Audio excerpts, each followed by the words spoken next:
बलभद्र सुभद्रा मैया की जय। श्री लीलाचल धाम की, श्री वृंदावन धाम की, नीलमाधव भगवान की, खीरचोरा गोपीनाथ की, टोटा गोपीनाथ की, साक्षी गोपाल की, बलभद्र सुभद्रा मैया की, श्री सुदर्शन भगवान की, नील चक्र की जय जय श्री राधे। निताय गौर निताय गौर निताय गौर।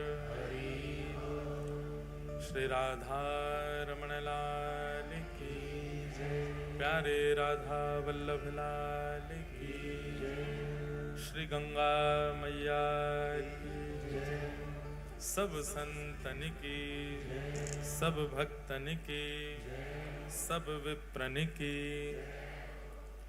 जय जय श्री राधे श्याम। परम मंगल में परात्परखलेश्वर अकारण करुणा वरुणालय भक्तवांछा कल्पतरु तड़िद्वित विनिंदित पीतांबरधारी श्री महाप्रभु जगन्नाथ जी की परम कृपा से श्री निताई गौर परिवार के परम सत्संकल्प से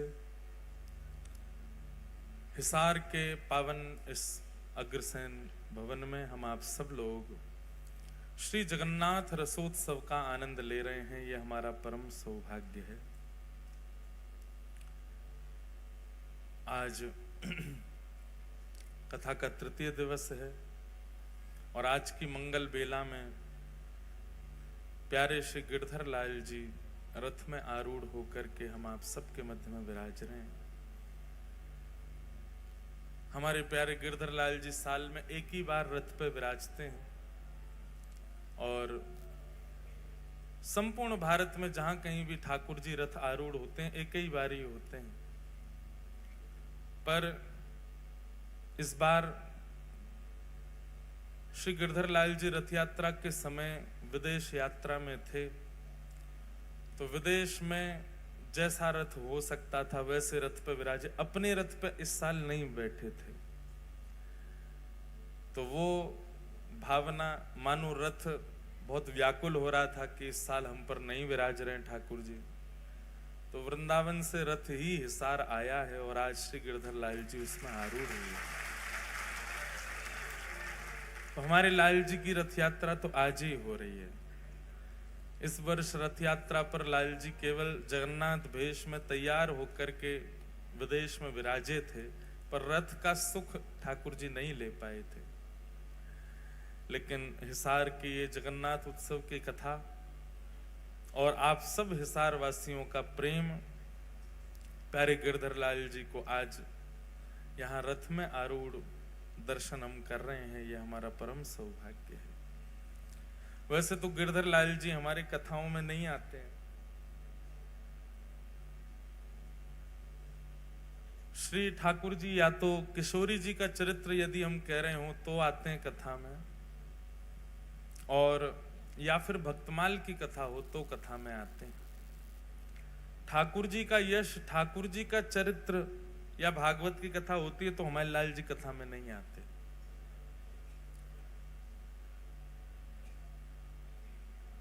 प्रेम पूर्वक बुला लो भैया, किसी को हल्ला मत करो। इधर देखो सब लोग। तो आज गिरधर लाल जी निश्चित ही विराजमान हुए हैं, तो आज भक्त चरित्र ही कहेंगे। आज ठाकुर जी की महिमा कम कही जाएगी। अच्छा एक बात बताओ, ठाकुर जी की महिमा होती कैसे है? भक्तन से ही ठाकुर जी की महिमा है। ठाकुर जी की अपनी कोई महिमा नहीं। आप भक्तवत्सल हैं, आप करुणा निधान हैं, आप दीनानाथ हैं। वैसे ही ठाकुर जी वो कैसे हैं? भक्तन की वजह से। तो आज भक्त चरित्र कहेंगे, प्यारे गिरधर लाल जी कथा में बैठे हैं। हम तो आते ही थोड़े घबरा गए, हमने कही थी रथ ने ऊंचो रखी हो, क्यों? हम व्यासपीठ पे ऊंचे बैठे हैं, लाल जी नीचे, अभी भी वैसे हैं तो नीचे ही टेढ़ी टेढ़ी नजर तो देख रहे हैं मुझे, तू ऊपर बैठ गो है। हमारो बस नहीं व्यासपीठ ने बड़ी होती तो फिर भी हमने चौकी नीचे लगाई, मैंने कहा नेक तो ऊंचे करो।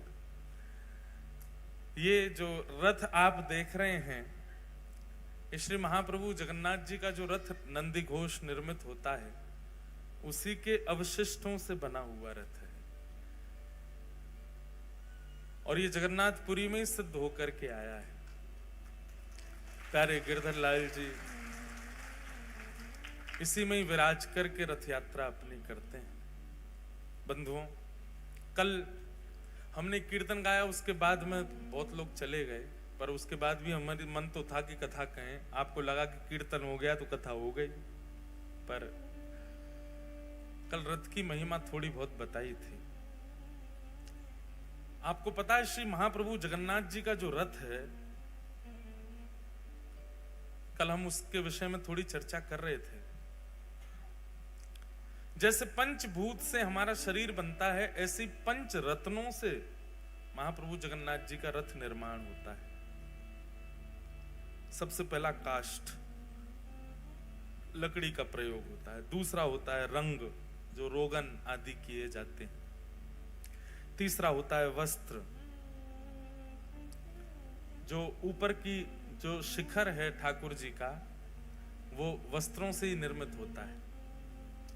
और चौथा होता है जंबूरा, यानी कि माला, पुष्प, पत्र आदियों से ठाकुर जी का रथ सजता है। और अंतिम धातु, कहीं कहीं लगाने के लिए कील आदि जो लगाई जाती हैं पूरे रथ पर।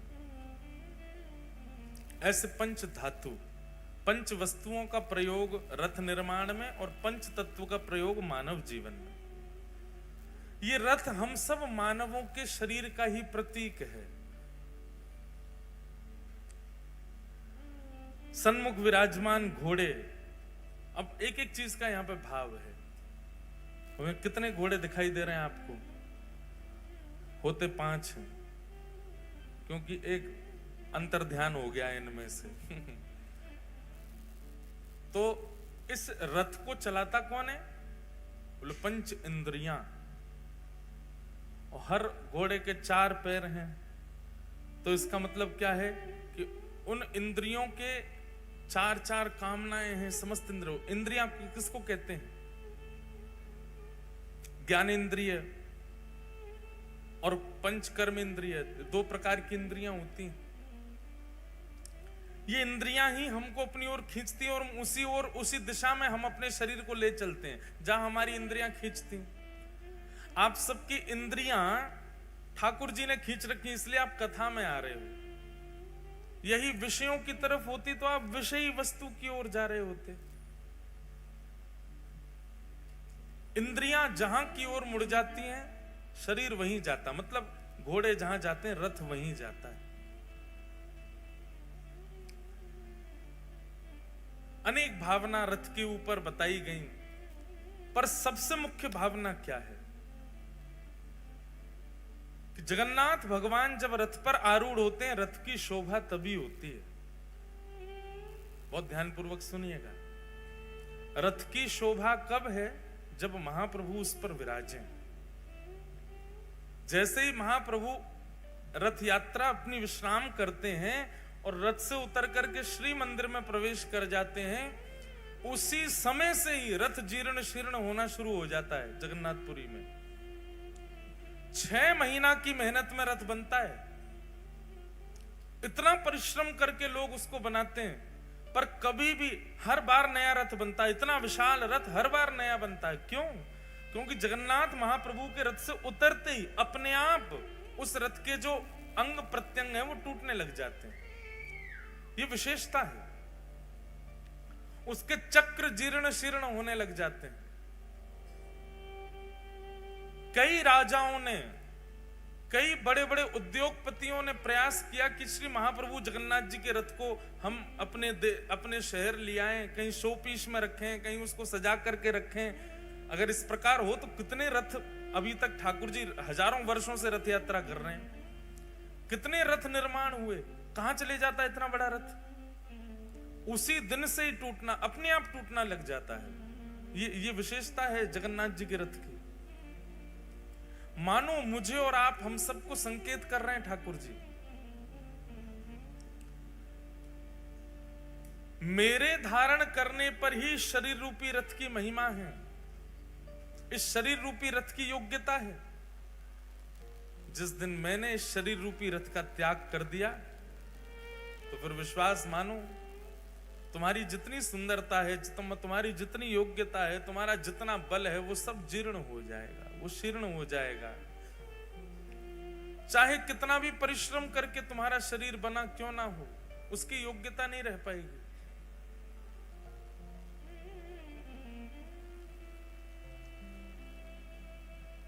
एक बार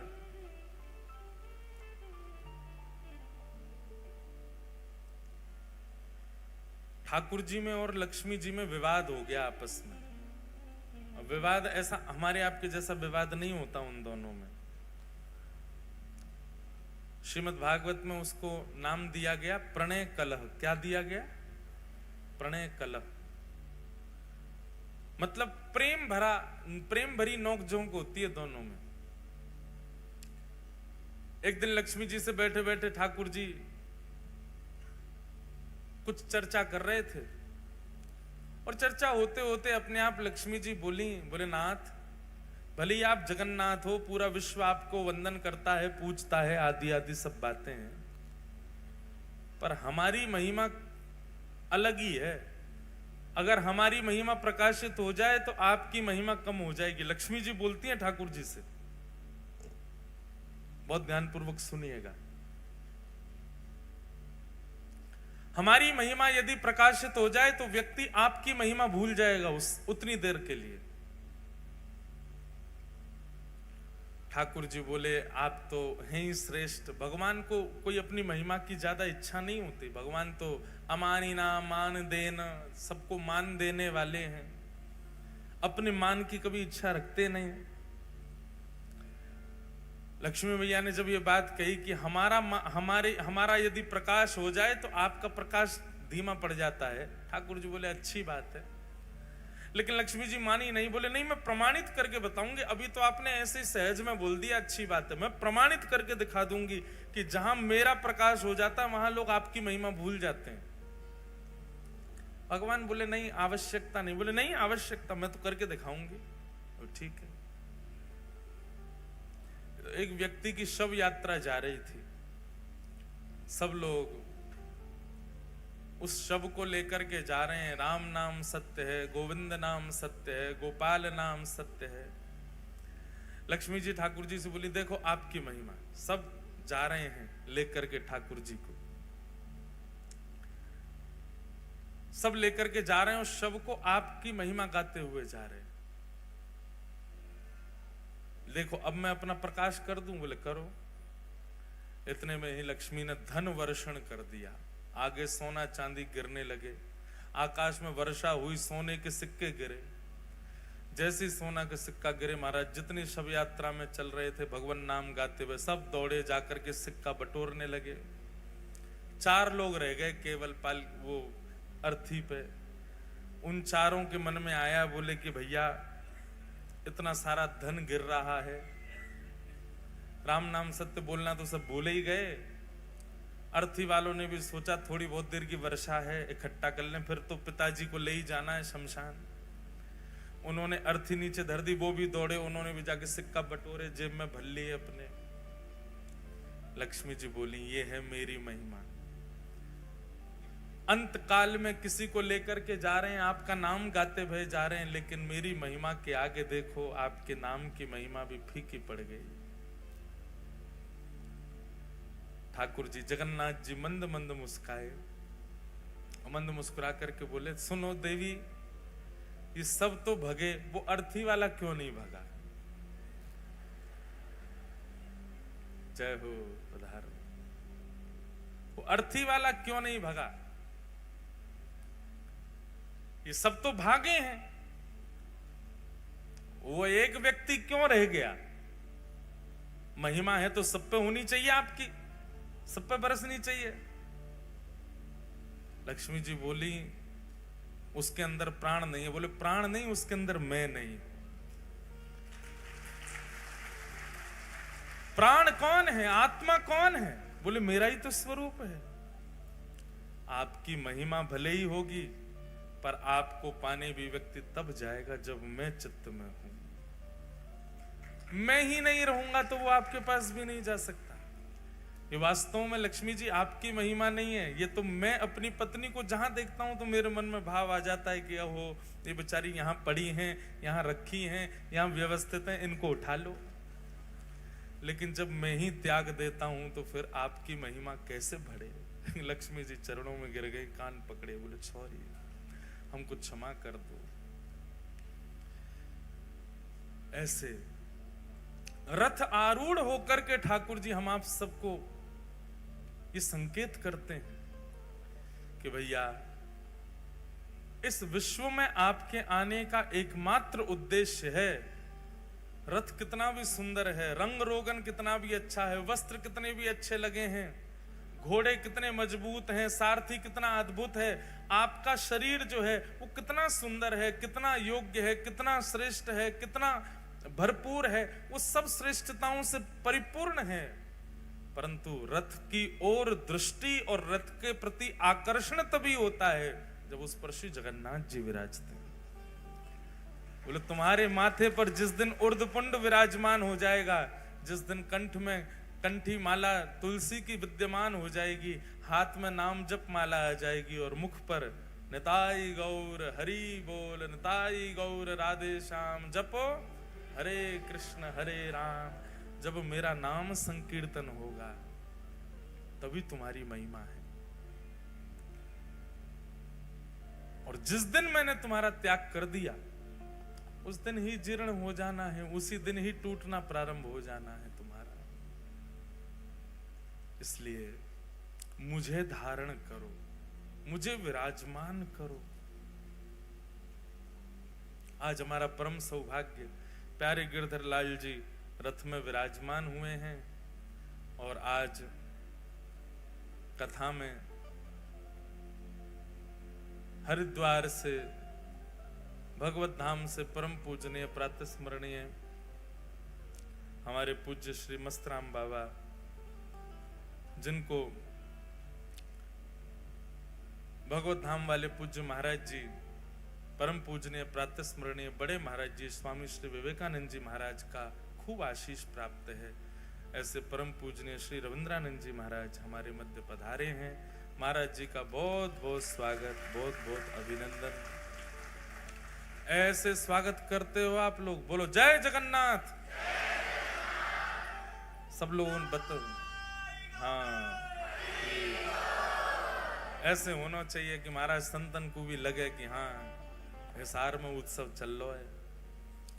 साथ ही हमारे श्री राधारमण गोस्वामी श्री मयंक जी महाराज तो विराज ही रहे हैं, साथ में रवीश जी भी विराज रहे हैं। आज हमारे मध्य में पूज्य श्री नवनीत जी महाराज भी पधारे हैं, नवनीत भैया पधारे हैं। आप जैसे आपको नाम है वैसे ही आपको गुण है, नवनीत ही है, नित्य नूतन नित्य प्रिय ठाकुर जी को श्री नवनीत जी। ऐसे नवनीत जी महाराज पधारे हैं, साथ में एक महाराज जी और विराज रहे हैं। सब संतों को वंदन है, सबको बारंबार प्रणाम। बंधुओं, महाराज जी बोले मंच पर जाओ तो हमारी कथा का अनाउंसमेंट कर देना। 22 नवंबर से लेकर के 22 से ही है ना महाराज जी की 25 से 22, 23, 24, 25, 26, 27, 28 तक, 22 से 28 नवंबर श्री मद्भागवत की कथा हापुड़ में, उत्तर प्रदेश के हापुड़ में महाराज जी के सानिध्य में हो रही है। जो लोग भी सुन रहे हैं और जो भी यहाँ पर हापुड़ के आसपास के हैं, सब लोग हापुड़ आइएगा।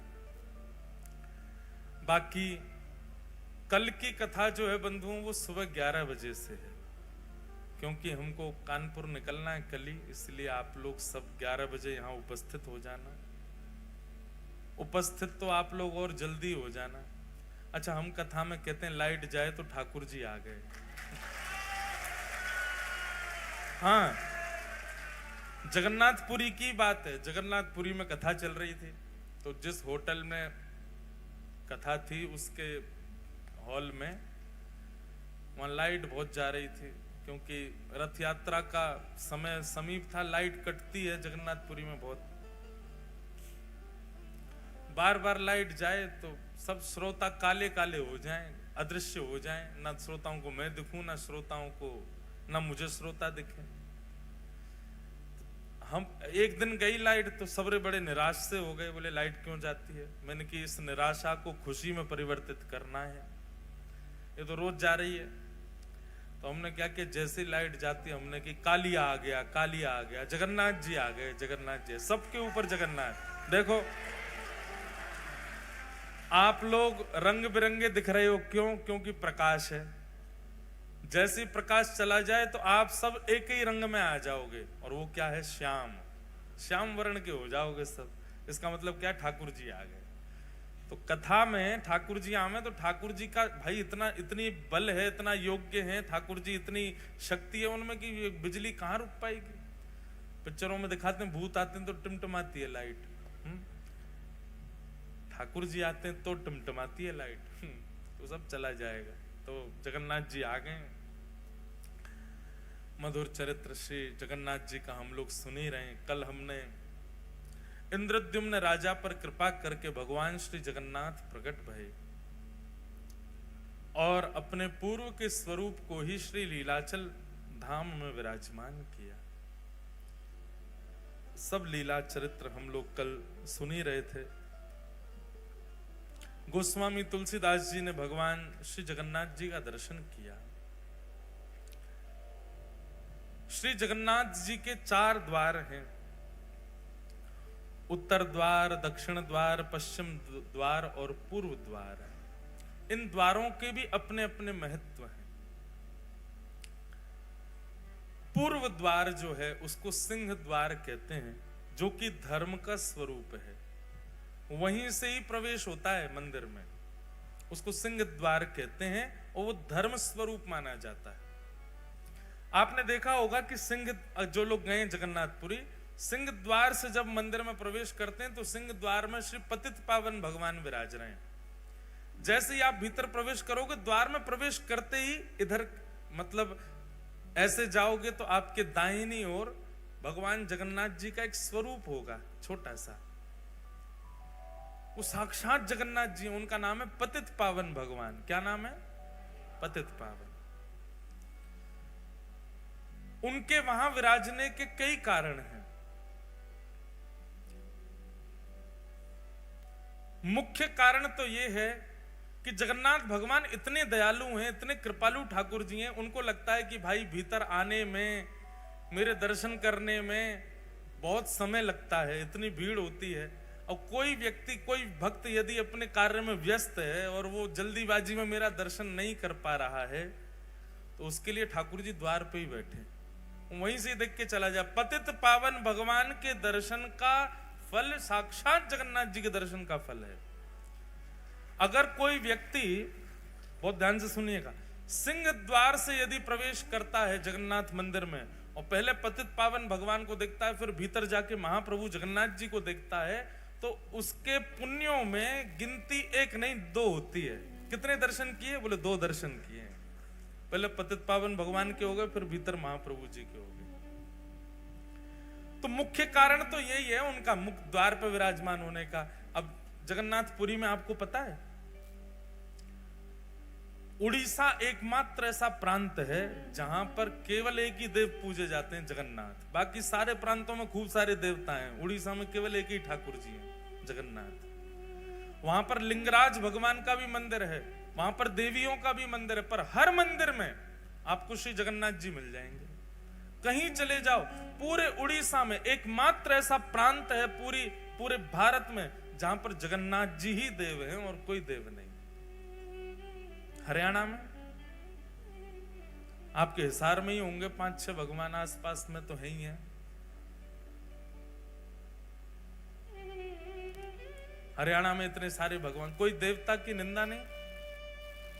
भारत में इतने सारे देवों के मंदिर हैं, पर उड़ीसा में महाप्रभु जगन्नाथ, वहां पर विवाह होता है ना, हमारे यहाँ विवाह में अच्छी कैटरिंग वाले मंगाए जाते हैं, अच्छे भोजन बनाने वाले बुलाए जाते हैं, पर श्री जगन्नाथपुरी में सबसे बड़ा जो ब्याह होगा उसमें महाप्रसाद आता है। महाप्रसाद ही पाते हैं सारे, बाराती हो घराती हो, और महाप्रसाद का नियम है वो टेबल पर नहीं पाया जाएगा, उसको आसन पर बैठ के नहीं पा सकते। मतलब चाहे जितने लाख का तुम सूट पहन के आए हो, ब्याह में महाप्रसाद ही पाना, और महाप्रसाद नीचे बैठ के ही पाना है, उसी को पा करके सब लोग आनंदित होते हैं। तो जगन्नाथपुरी में विवाह तब तक संपन्न नहीं होता जैसे बड़े बूढ़ों का ब्याह होना चाहिए, बड़े बूढ़ों का आशीर्वाद मिले तब ब्याह संपन्न। ऐसे जगन्नाथपुरी में वर और वधू जो है वो जब तक श्री जगन्नाथ प्रभु को देख ना लें तब तक उनका विवाह संपन्न नहीं होता। अब विवाह बहुत बड़े ऊंचे स्केल पे हो रहे हैं, बहुत व्यस्तता हो जाती है, भागदौड़ बहुत होती है, तो बेचारे दोनों वर वधू बाहर से पतित पावन भगवान को देख के वहीं माला पहना देते हैं। दूसरा पतित पावन भगवान के बाहर विराजने का स्वरूप यह है कि जब म्लेच्छों ने भारत में आक्रमण किया और मंदिर ध्वस्त करने लगे, तो नियम बना दिए मंदिरों में कि भाई जो वैष्णव नहीं है, जो हिंदू नहीं है, उनको मंदिर में प्रवेश नहीं करने दिया जाएगा। और इसका कट्टर नियम तो श्री जगन्नाथपुरी में ही हो गया, वहां पर हिंदुओं को ही प्रवेश रहता है। लेकिन महाप्रभु श्री जगन्नाथ जी के तो अनेक विदेशी भक्त भी हैं, अनेक ऐसे भक्त हैं जो म्लेच्छ भी हैं। सालबेग वही म्लेच्छ था, और जब से श्री चैतन्य महाप्रभु और गौड़िया वैष्णव परंपरा, इनका तो दो ही इनके प्रमुख स्थान है, या तो वृंदावन या फिर जगन्नाथपुरी। तो गौड़िया वैष्णव परंपरा में तो अंग्ल देश के बहुत लोग हो गए, जगन्नाथ भगवान को सर्वस्व मानते हैं। उनके लिए महाप्रभु श्री जगन्नाथ जी पतित पावन रूप में बाहर ही बैठ गए, यहीं दर्शन कर लो हमारा। ऐसा शास्त्रों में वर्णन है, ऐसा जगन्नाथ जी की महिमा में भी लिखा है कि यदि कोई व्यक्ति पतित पावन भगवान का दर्शन किए बिना जगन्नाथ जी का दर्शन कर ले तो उसके पुण्य में 0 दर्शन काउंट होता है, दर्शन हुआ ही नहीं है उसको। लेकिन पतित पावन भगवान का दर्शन करके महाप्रभु को देखे तब उसके परिपूर्ण दर्शन माने जाते हैं। तो सिंह द्वार ये पूर्व द्वार है, इसी को धर्म द्वार कहा जाता है। दूसरा पश्चिम द्वार, इसको व्याघ्र द्वार कहा जाता है। इस द्वार से प्रवेश करने से कामनाओं की पूर्ति होती है, क्योंकि ये काम द्वार है। यदि किसी व्यक्ति की कोई कामना है तो वो पश्चिम द्वार से श्री जगन्नाथ जी का दर्शन करने के लिए जाए। जितने दिन जगन्नाथपुरी में है, जितनी बार प्रवेश करे पश्चिम द्वार से करे, तो उसकी जो भी कामना होगी महाप्रभु जगन्नाथ पूरी कर देते। काम द्वार। तीसरा है उत्तर द्वार, इसको कहते हैं हाथी द्वार, और इसका अर्थ क्या है? बोले मोक्ष द्वार। इस द्वार से प्रवेश करना और दर्शन करके निकलने से ये मोक्ष द्वार है, इससे मुक्ति की प्राप्ति होती है। और दक्षिण द्वार अश्व द्वार है।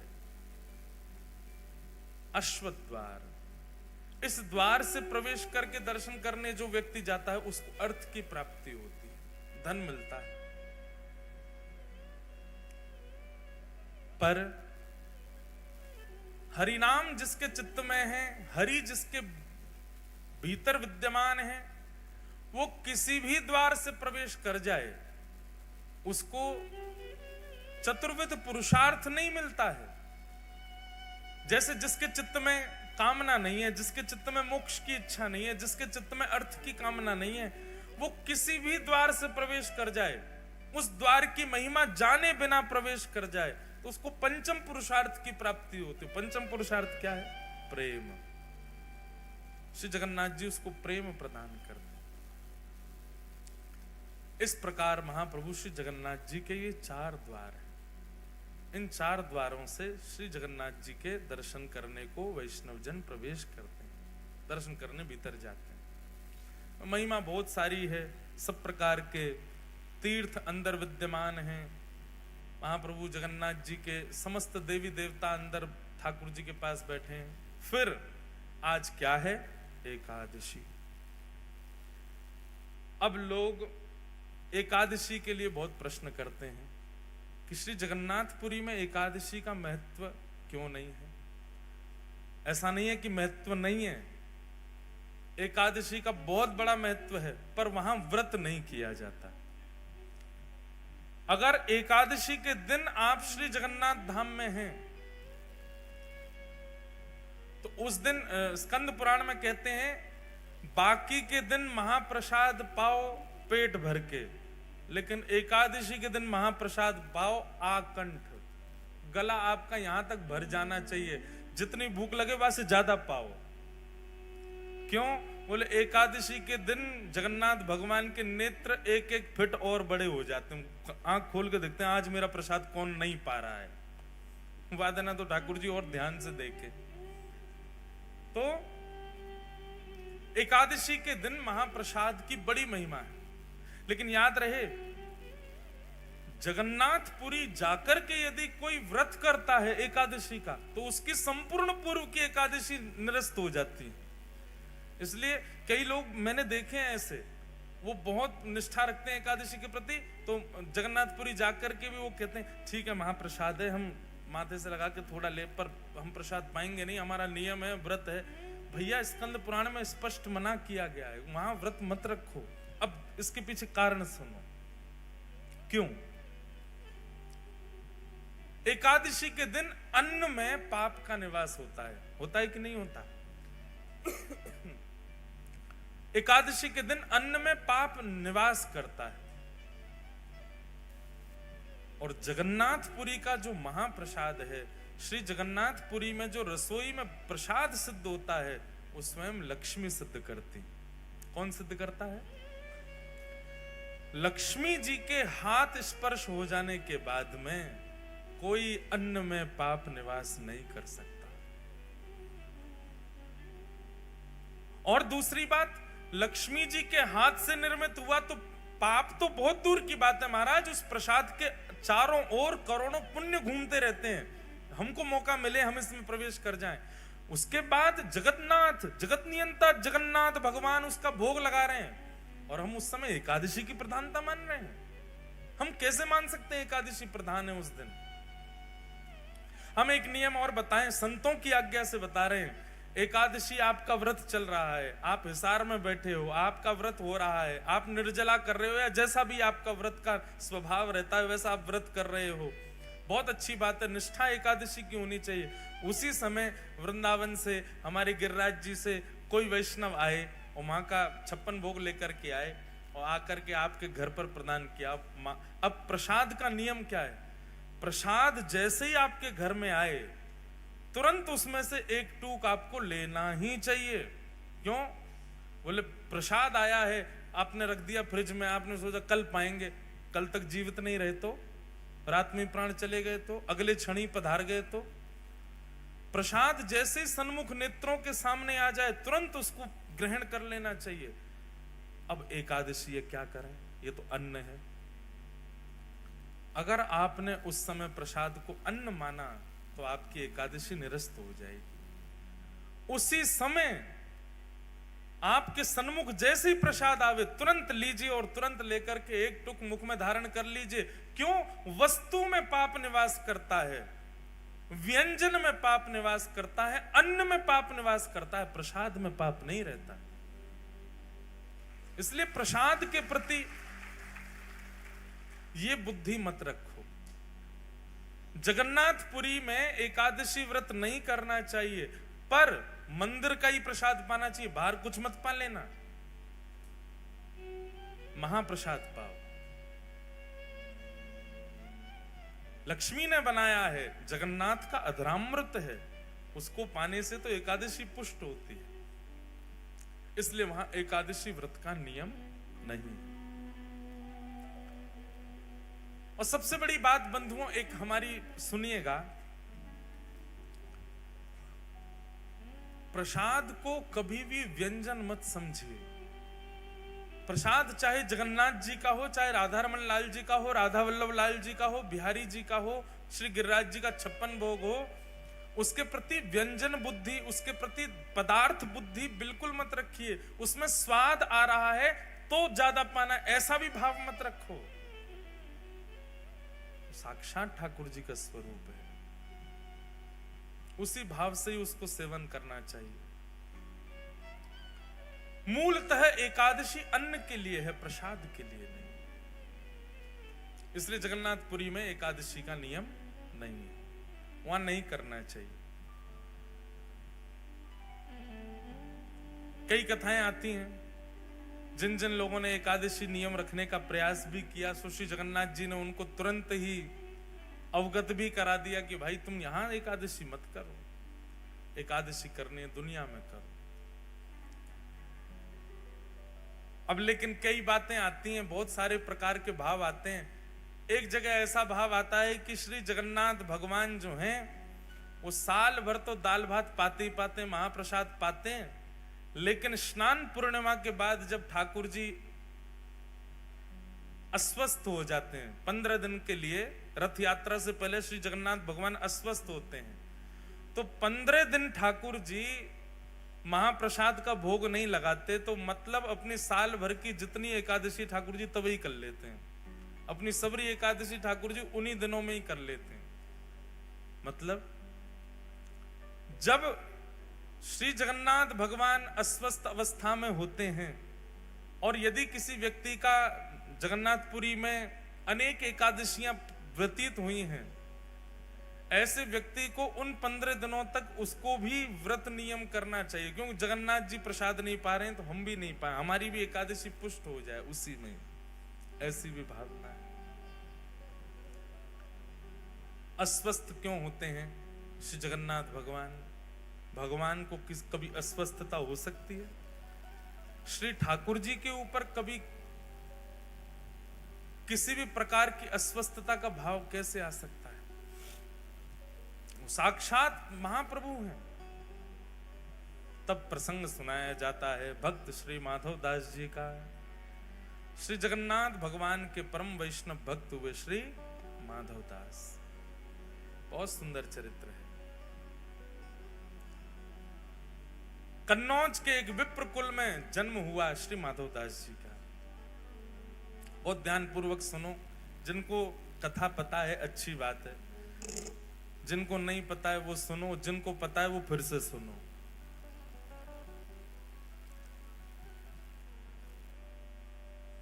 मार्ग दे दो भैया, माताएं बहनें जा रही हैं, सब लोग इधर देखो, कथा सुनो।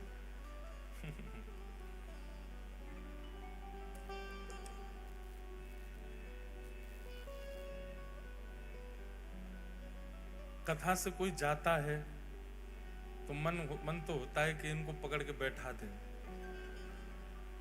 पूछ लें भैया क्यों जा रहे हो, पर सबके अपने अपने काम होते हैं।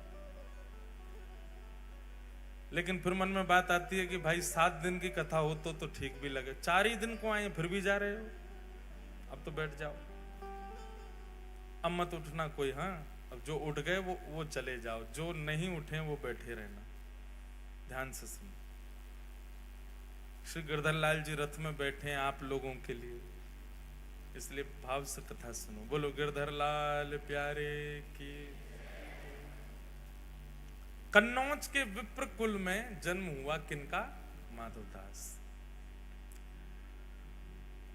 श्री माधवदास जी का चरित्र आता है कि आप बड़े विद्वान थे, आपका विवाह हुआ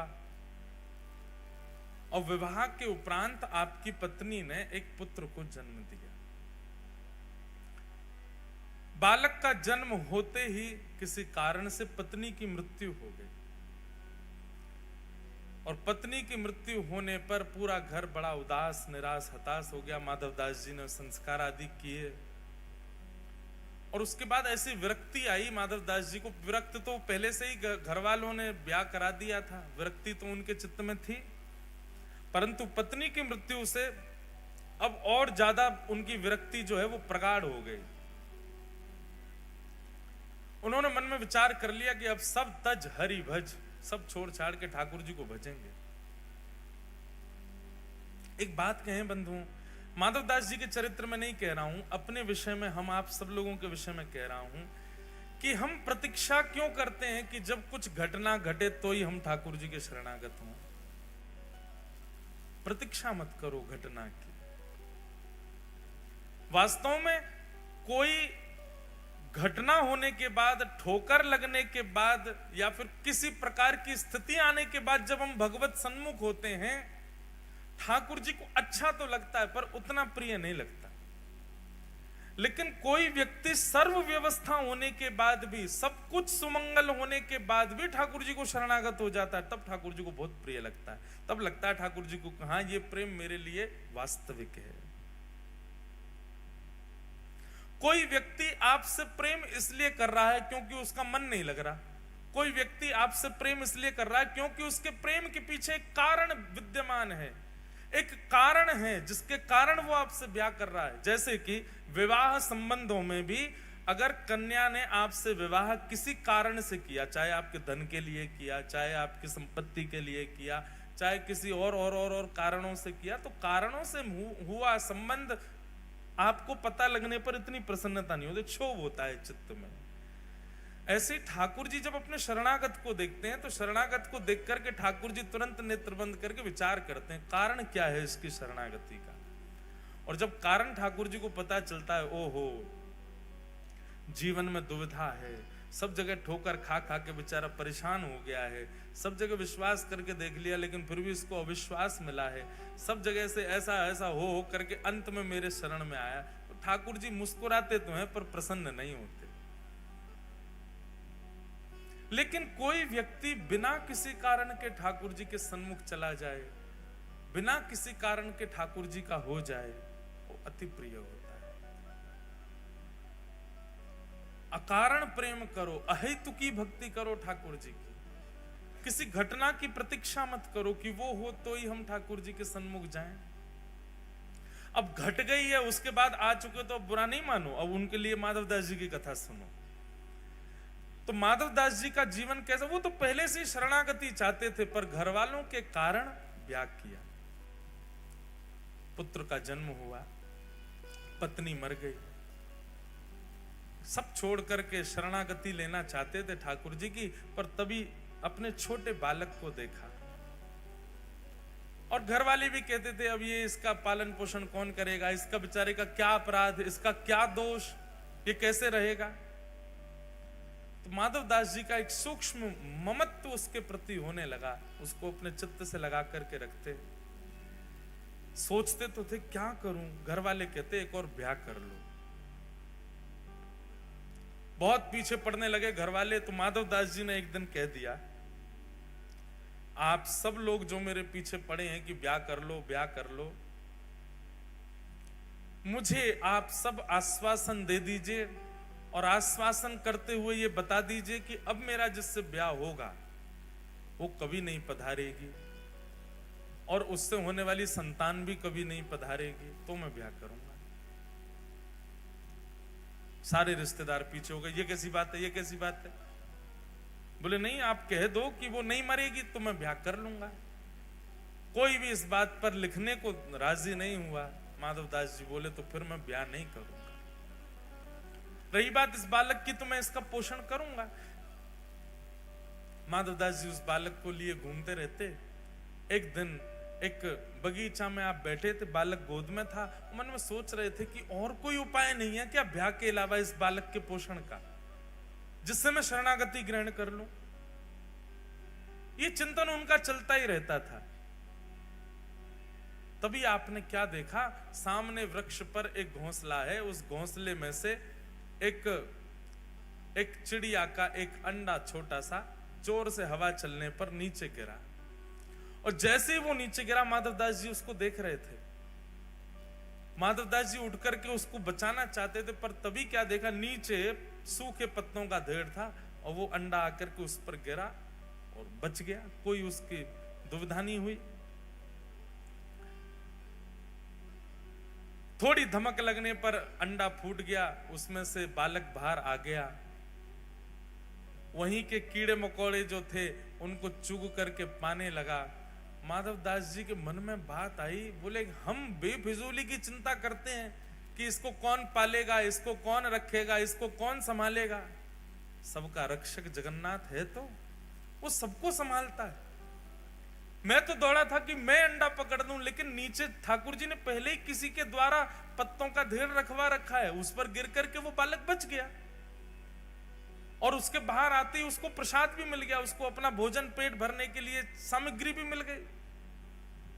ना तो इसकी मां इसके पास है, ना इसके पिता इसके पास है, इसका पालन भी तो हो रहा है। कौन कर रहा है? बोले जगन्नाथ कर रहा है। मैं क्यों चिंता करता हूं अपने बालक की? और उसी समय अब देखो, संसार की दृष्टि में इसको गलत माना जाएगा। इसमें क्या माना जाएगा? अपने कर्तव्य से भाग गया। पर वैष्णव दृष्टि में जब विश्वास प्रगाढ़ हो जाता है ना, तो व्यक्ति सब त्याग ही देता है। फिर चाहे पत्नी हो, बच्चे हो, परिवार हो, कोई भी हो। हम आपको आज्ञा नहीं दे रहे हैं या आपको प्रोत्साहित नहीं कर रहे सब त्यागने को। जिस दिन चित्त में प्रगाढ़ भक्ति प्रकट होगी, आपको कोई बोलेगा नहीं त्याग करो, आप अपने आप छोड़ दोगे सबको।